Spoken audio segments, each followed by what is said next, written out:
স্নেহের ছাত্রছাত্রী, তোমরা জানো ক্লাস 12 সেমিস্টার 3 এর জন্য জল সম্পদ চ্যাপ্টার চলছে। সেখানে যেমন কনসেপ্ট ক্লিয়ারের ক্লাস চলছে, একই সঙ্গে চলছে এমসিকিউ। আজকে 32 এই নম্বর এমসিকিউ থেকে শুরু করব। ভারতের জলসেচে অবদানকারী বৃহত্তম হ্রদ কোনটি? গোবিন্দ বল্লভ পন্ত সাগর। ভারতের গভীরতম হ্রদ কোনটি? কাশ্মীরের মানসবাল হ্রদ। জলের সুস্থায়ী ব্যবহারের জন্য নিচের কোন পদ্ধতিটি উপযুক্ত নয়? এই যে নয় বলা হয়েছে, বাকি কিন্তু মানে একটাই নয়, বাকি সবগুলোই কিন্তু হয়। এই প্রশ্নগুলোতে তোমরা খুব সচেতন থাকবে। তাহলে সুস্থায়ী ব্যবহারের জন্য নিচের শুধু পানীয় জল দ্বারা জলসেচ এইটি উপযুক্ত নয়, বাকি সবগুলি উপযুক্ত। বৃষ্টির জল সংরক্ষণ, পানীয় জলের পরিমিত ব্যবহার, নদীর জল পরিশ্রুতকরণ। তোমার মনে হলো সুস্থায়ী ব্যবহারের জন্য ও বৃষ্টির জল সংরক্ষণ দাগ দিয়ে দিই, এটা কিন্তু নয়।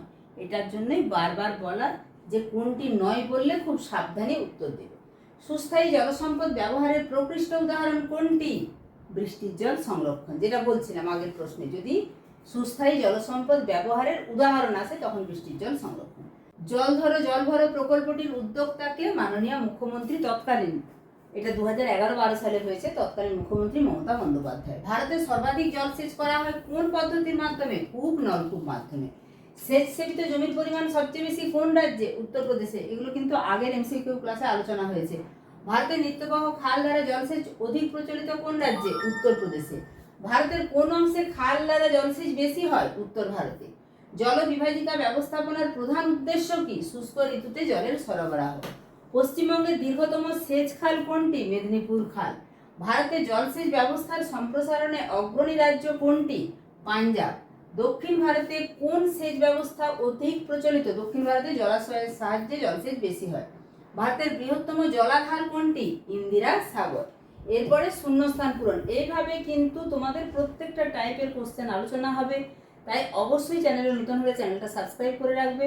গুরুত্বপূর্ণ তথ্যটা অবশ্যই বন্ধুদের মাঝে শেয়ার করে দিবে যে এই চ্যানেল থেকে কিন্তু সমস্ত ধরনের এমসিকিউ ক্লাস সঙ্গে কনসেপ্ট ক্লিয়ারের ক্লাসও দেওয়া হয়। ভারতের জলসেচ ব্যবস্থার প্রধান উৎস হলো, প্রধান উৎস কি?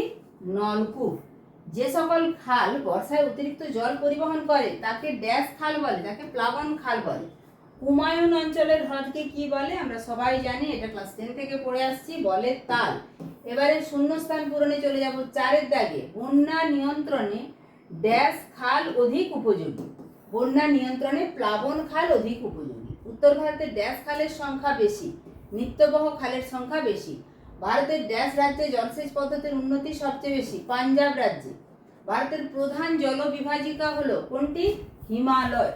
হিমালয়ের উপরের দিকের অংশ দিয়ে ব্রহ্মপুত্র গেছে, নিচের দিকে গেছে গঙ্গা এবং তার বিভিন্ন উপনদী। কেরলের উপকূলের উপহ্রদগুলিকে স্থানীয় ভাষায় কি বলে? বলে কয়াল। ড্যাশ উপকূলের লেগুনকে কয়াল বলে? এটাই হচ্ছে মালাবার উপকূল।